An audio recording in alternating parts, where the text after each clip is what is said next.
No dia 21 de março de 2019, uma equipe de cientistas da Austrália Ocidental foi observar orcas em uma embarcação. Só que eles não tinham nem ideia do que iriam testemunhar. Várias orcas se organizaram e atacaram violentamente uma baleia azul adulta, cujo comprimento era de 18 a 22 metros. A lateral da baleia já estava coberta de marcas de dentes. A maior parte da barbatana dorsal da baleia já havia sido arrancada, mas a parte mais ferida era seu focinho. As orcas arrancaram a carne dele até o osso. Como se fossem touros, 3 orcas colidiam contra a lateral da baleia enquanto outra orca comia sua língua. O resultado disso foi que a baleia azul acabou morrendo cerca de 1 hora após a chegada da equipe de pesquisa. Mas a história não terminou aí. Cerca de 50 orcas fizeram um verdadeiro banquete após a morte da baleia e comeram tudo o que podiam comer.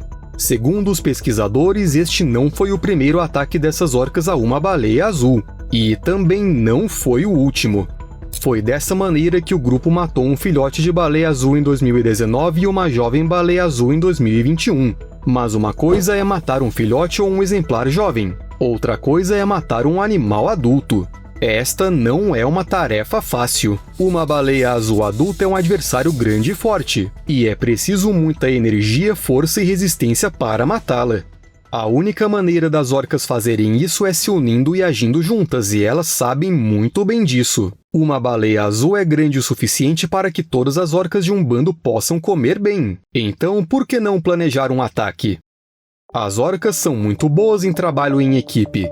Esse ataque à baleia azul que aconteceu em março de 2019 foi coordenado por pelo menos 12 orcas, lideradas por 8 fêmeas adultas e um macho. Já os animais mais novos ficaram observando o acontecimento.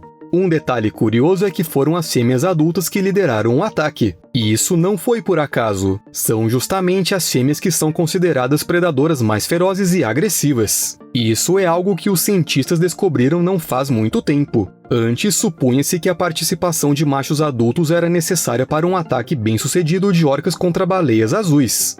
No entanto, todas as 3 caçadas que acabei de descrever foram lideradas por fêmeas, mesmo elas sendo cerca de 20% menores que os machos. Mas qual poderia ser o motivo? Bem, provavelmente a maternidade. De acordo com os pesquisadores, as fêmeas precisam alimentar seus filhotes e podem precisar se alimentar com mais frequência do que os machos. Isso significa que as fêmeas podem ser mais propensas a ataques. A capacidade das orcas de caçar presas do tamanho de uma baleia azul está associada não só com o trabalho em equipe. As orcas sabem exatamente como devem agir e usam sempre as mesmas técnicas. Antes de mais nada, elas mordem a baleia nas barbatanas, na cauda e na mandíbula. O mais provável é que o façam para desacelerar a vítima. As orcas também empurram a cabeça da baleia para baixo d'água para evitar que ela suba à superfície para respirar. Caso você tenha esquecido, as baleias não são peixes e simplesmente precisam subir à superfície para respirar. Por outro lado, algumas orcas podem empurrar a baleia por baixo para que ela não possa afundar e se esconder nas profundezas. Outro método que as orcas às vezes usam é agarrar uma baleia grande pela cauda e pelas barbatanas e tentar virá-la de ponta cabeça. Quando as orcas conseguem, elas mantêm a vítima nessa posição por tempo suficiente para que a baleia se afogue. Não, as orcas nem sempre conseguem ganhar das baleias. Mas isso não as detém. Cerca de 11,5% das jubartes adultas têm cicatrizes deixadas por encontros com orcas. Porém, apesar de tudo, as orcas não se arriscam a atacar jubartes adultas. Isso é evidenciado pela ausência de cicatrizes recentes nessas baleias. É muito mais fácil para as orcas caçar um filhote do que lidar com uma jubarte adulta. E o segredo está na cauda. A cauda da jubarte é uma arma mortal e um golpe dado com ela pode facilmente matar uma orca. Além disso, as nadadeiras de uma jubarte podem chegar a pesar 1 tonelada e não são nem a metade de sua cauda. Sabendo que as orcas são tão boas em tudo que está relacionado à caça de baleias, seria estranho se os humanos não as usassem de alguma forma. Em Twofold Bay, na Austrália, na década de 1830, os caçadores de baleias criaram estações baleeiras costeiras. Durante todo um século, a população local de orcas cooperou com os caçadores, alertando-os quando baleias maiores passavam. Literalmente, as orcas nadavam para a baía e batiam suas caudas para convidar os baleeiros para caçarem juntos. É provável que, em algum momento, as orcas simplesmente perceberam que dessa forma elas tinham a garantia de que conseguiriam presas fazendo muito menos esforço. O ajudante mais famoso dos baleeiros é considerado um macho conhecido como Velho Tom. A atividade do líder de um bando de orcas de conduzir baleias para a baía foi notada por volta de 1895. Seu bando foi batizado de Assassinos da Cidade de Éden. Esses assassinos atuaram entre 1840 e 1930. Acredita-se que o Velho Tom tenha ajudado 3 gerações de uma família particular de baleeiros. Essa família utilizava métodos tradicionais de caça às baleias como barcos a remo e arpões de mão, que não perturbavam as orcas com ruídos altos nem as estressavam. Talvez seja por isso que as orcas estavam tão dispostas a ajudar. A relação entre esses predadores e a família de baleeiros se baseava na ajuda mútua. Se uma pessoa caísse ao mar enquanto caçava, as orcas a protegiam do perigo até que a pessoa conseguisse voltar para o barco. Da mesma forma, se as orcas ficassem presas em linhas de pesca, os baleeiros as soltavam. Usando a geografia única da baía, as orcas emboscavam baleias que eram muito maiores do que elas. As predadoras levavam as baleias para águas rasas para que os baleeiros as caçassem. Quando uma baleia morria, as orcas se banqueteavam com seus lábios e sua língua, deixando o resto da carcaça para os caçadores. O Velho Tom era uma personalidade tão famosa que tem até uma página na Wikipédia. Ele foi encontrado morto no dia 17 de setembro de 1930. Acredita-se que naquele momento ele já tinha mais de 90 anos. O esqueleto do Velho Tom foi colocado no Museu da Orca da cidade de Éden, onde pode ser visto até hoje. Você provavelmente já está com a impressão de que as orcas são predadoras super perigosas, verdadeiras rainhas dos mares e tudo mais. Bem, você tem razão.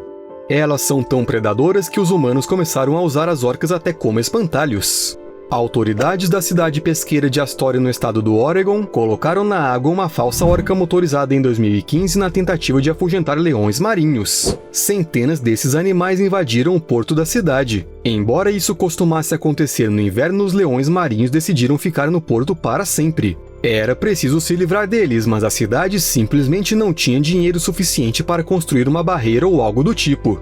Os leões marinhos eram barulhentos, sujos e, para piorar, comiam os peixes que os moradores da região costumavam pescar. Resumindo, a ajuda da falsa orca era essencial. O problema é que na época, em 2015, o espantalho de orca não funcionou muito bem, mas também ele virou de ponta cabeça algumas vezes a caminho de seu destino. Mesmo assim, isso não deteve as pessoas. Afinal, elas não tinham muitas opções. Não. Mas para ser honesto, a história do espantalho não me surpreendeu tanto, ao contrário das orcas que ajudam baleias.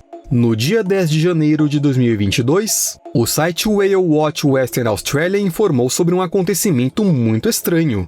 Uma jovem jubarte foi avistada perto da cidade costeira de Bremer Bay. Ao olhar mais de perto, as testemunhas descobriram que a baleia estava enroscada em redes de pesca, e a julgar pelo seu estado enfraquecido, ela já estava presa há muito tempo. A situação ficou ainda pior quando umas orcas começaram a ir em direção à baleia.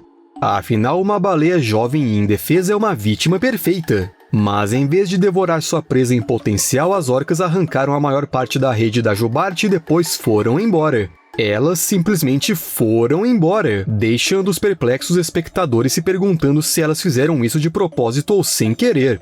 Seja como for, essa foi uma atitude muito fofa das orcas. No entanto, os cientistas acreditam que não há nada de altruísmo por parte dessas predadoras. A baleia estava lutando pela vida e estava exausta e enfraquecida. Para piorar, ela ainda tinha os chamados piolhos de baleia. E o que tem esses piolhos? Bem, a julgar pelas observações, as orcas são bastante exigentes. Elas até esfregam a pele das baleias antes de comê-las para se livrar dos parasitas. Mas eu gosto mais de uma versão dos eventos que os cientistas apresentam de brincadeira, que diz que as orcas decidiram que a presa não valia o esforço e deixaram a baleia lá para engordar, até que elas voltem. Mas não pense que as baleias são completamente indefesas. Se elas não pudessem se defender das orcas, elas já teriam desaparecido há muito tempo. É por isso que as baleias fêmeas sussurram para seus filhotes para mantê-los longe das orcas. Essa tática foi observada em baleias francas austrais. As baleias são conhecidas por seu canto, ou seja, aqueles sons misteriosos que costumam fazer nas profundezas. Mas mesmo no oceano, gritos altos atraem a atenção desnecessária e é por isso que as baleias fêmeas costumam nadar para mais perto da costa com seus filhotes, de modo que o barulho das ondas mascare seus sons. De modo geral, a maioria dos sinais de baleias são projetados para ter longo alcance, mas se houver necessidade, as fêmeas podem sussurrar, ou seja, emitir sons relativamente baixos para que somente os filhotes possam ouvi-los. Esse sussurro costuma se dissolver no ruído de fundo a uma distância de 200 metros, o que significa que não atrai a atenção de predadores. Assim, os filhotes não correm riscos desnecessários. Outro método de proteção, este usado pelas cachalotes, é a formação de margaridas. Esse nome bonitinho indica uma posição especial de um bando de cachalotes na qual os animais rodeiam os indivíduos mais vulneráveis, enquanto deixam suas poderosas caudas viradas para fora. Lembra do que eu disse sobre a relação das orcas com as caudas? Portanto, esse plano é realmente confiável. Poucos predadores ousarão enfiar a cabeça no meio de um grupo tão mortal de cachalotes. Dessa maneira, as cachalotes protegem os filhotes, as fêmeas que estão parindo, assim como os companheiros feridos e enfraquecidos. Resumindo, todos aqueles que as orcas atacariam primeiro. Algumas baleias vão ainda mais longe. As baleias bicudas são capazes de entrar em modo furtivo coletivamente, coordenando suas ações. Os cientistas descobriram isso não faz muito tempo.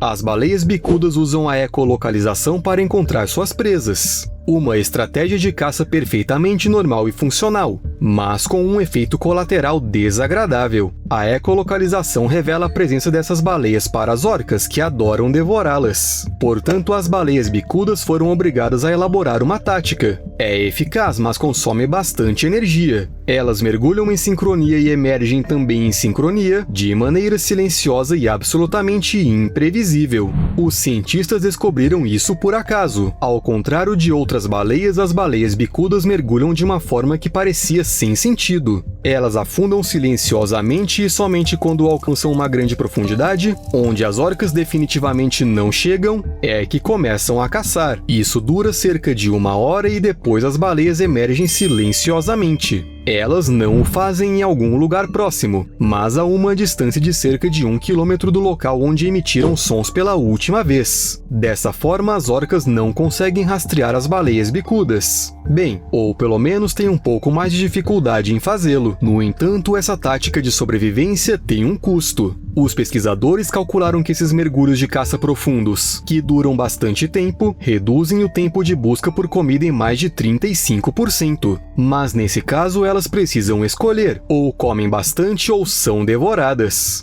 Mas vamos voltar às jubartes. Eu já disse que as orcas atacam animais adultos muito raramente. Isso é assim principalmente porque as jubartes realmente conseguem contra-atacar. E não estamos falando de um só predador. Às vezes as jubartes lutam contra bandos inteiros. Um desses incidentes ocorreu no Mar de Salish entre a Colômbia Britânica e o estado de Washington, onde turistas curiosos registraram tudo. Durante 20 minutos, uma jubarte lutou contra um grupo de orcas composto por 9 animais. O mais curioso é que ela não estava se defendendo, mas atacando os predadores depois de tê-los seguido por algum tempo. Especialistas dizem que a agressividade da baleia pode ter sido causada pelo medo de um ataque, já que ela emitia sons constantemente ao subir à superfície, provavelmente para assustar as orcas. Embora as imagens em vídeo de tais encontros sejam raras, não é incomum que as jubartes partam para a ofensiva. Em 2016, pesquisadores da Universidade do Estado do Oregon registraram 30 casos de jubartes atacando orcas se elas começassem a perseguir as próprias baleias ou outros mamíferos. Você pode ver onde esses encontros aconteceram. A baleia jubarte, até onde sabemos, é o único cetáceo que ataca deliberadamente as orcas que devoram mamíferos e que é capaz de afastá-las, disse o Dr. Robert Pittman, um ecologista marinho. E sim, você ouviu direito. As jubartes podem realmente proteger outros animais das orcas. Não só podem, como o fazem. Em maio de 2012, um grupo de orcas atacou uma baleia cinzenta e seu filhote. Após uma breve luta, o filhote foi morto. Uma história triste, porém comum. Só que o que aconteceu depois não tem uma explicação simples. Duas jubartes que já estavam próximas no momento do ataque a princípio não reagiram ao que estava acontecendo. Porém, após a morte do filhote, chegaram mais 14 jubartes e começaram a atrapalhar as orcas. Durante 6 horas e meia, as jubartes afastaram as orcas do cadáver do filhote. Elas faziam um barulho alto e chacoalhavam o rabo toda vez que os predadores se aproximavam para comer. Enquanto isso, o alimento favorito das jubartes, o crio, nadava ali por perto, mas elas não reagiram. Elas ficaram só protegendo o cadáver do filhote de baleia cinzenta. E este não foi um caso isolado. Existem várias versões de por que isso acontece. Alguns cientistas sugerem, por exemplo, que as jubartes se beneficiam ao interferir na caça das orcas. As jubartes sabem que os filhotes de baleias cinzentas são vulneráveis, mas que os animais adultos são capazes de se defender das orcas.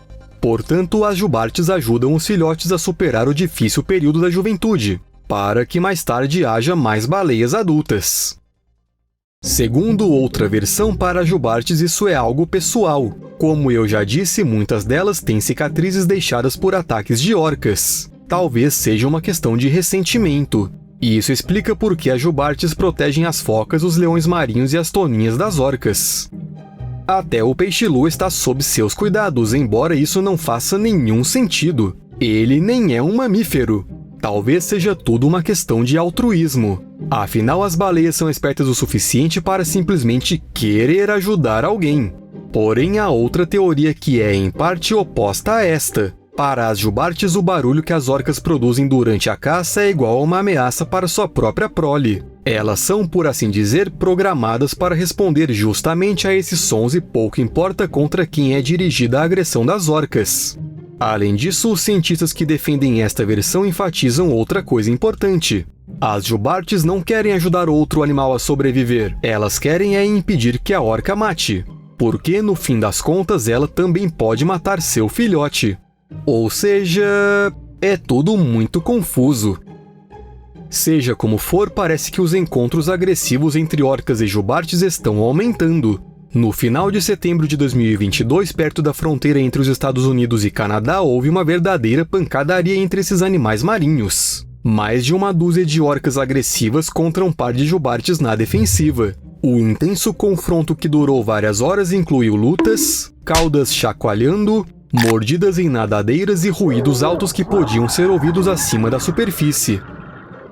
Não se sabe ao certo quem exatamente saiu vitorioso dessa batalha, pois um nevoeiro impediu de ver os resultados, mas o espetáculo, pelo visto, foi grandioso. As interações entre essas duas espécies tornaram-se mais frequentes, tudo por causa dos...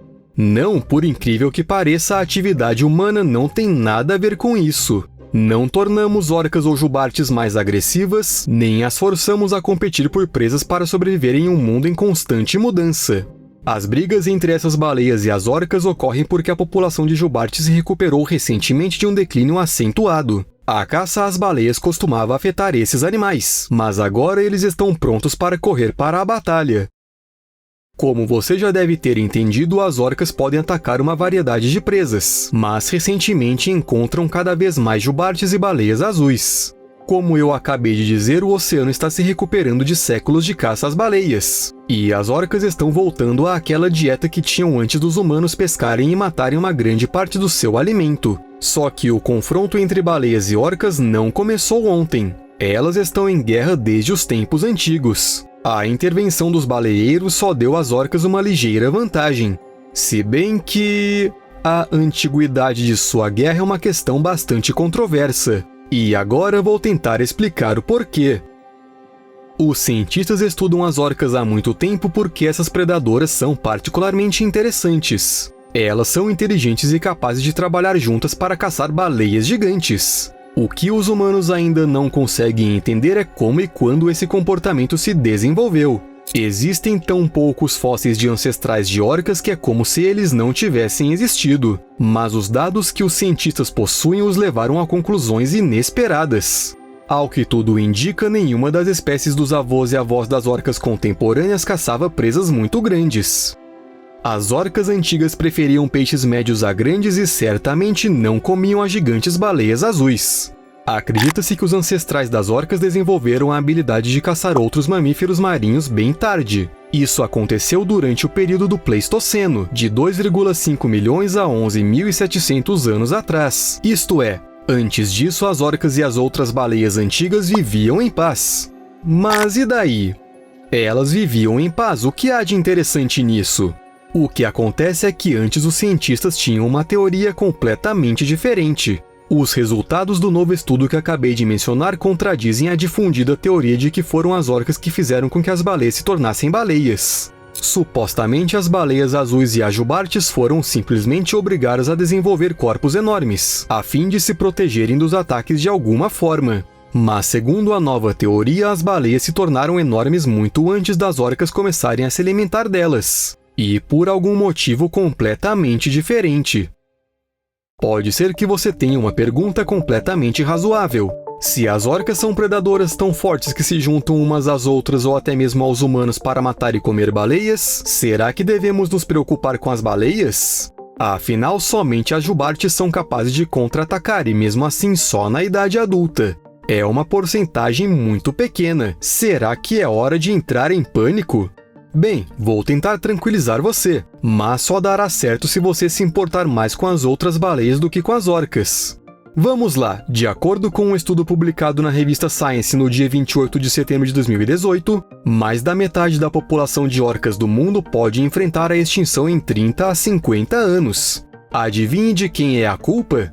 Sim, apesar de serem os humanos os culpados, as orcas são afetadas por produtos químicos tóxicos que já são proibidos nos Estados Unidos e em muitos outros países. Além disso, as proibições apareceram nas décadas de 1970 e 1980. Apesar disso, as orcas do hemisfério norte estão entre os animais mais afetados pela poluição da Terra. Elas foram envenenadas por bifenilas policloradas, compostos orgânicos que eram usados em capacitores, tintas a óleo e fluidos refrigerantes. Quando as pessoas perceberam que haviam criado algo terrivelmente perigoso, já era tarde demais. Acredita-se que até hoje esses compostos afetam o comportamento das orcas, danificam seus sistemas imunológicos e causam tantos danos reprodutivos que muitas orcas não sobreviverão nas próximas décadas. Essas substâncias venenosas acabaram tendo uma vida muito longa. Além disso, 80% das reservas mundiais de bifenilas policloradas ainda não foram destruídas. Mas esta é apenas uma das ameaças enfrentadas pelas orcas. E muitas vezes ela nem é a ameaça principal. Não se esqueça da poluição sonora nos oceanos, sobre a qual Steve e eu já falamos várias vezes. Ela tem um efeito muito forte nas orcas. Minimamente porque ela dificulta a caça e a torna mais demorada. E isso, por sua vez, faz com que as orcas queimem sua gordura subcutânea na qual se depositam as bifenilas policloradas. As substâncias vão parar na corrente sanguínea e o resultado disso pode não ser nada bom. Resumindo, enquanto a população de baleias está se recuperando gradualmente, a de orcas parece estar diminuindo. E então, em vez de se preocupar com as jubartes, é melhor se preocupar com as orcas. Até mais!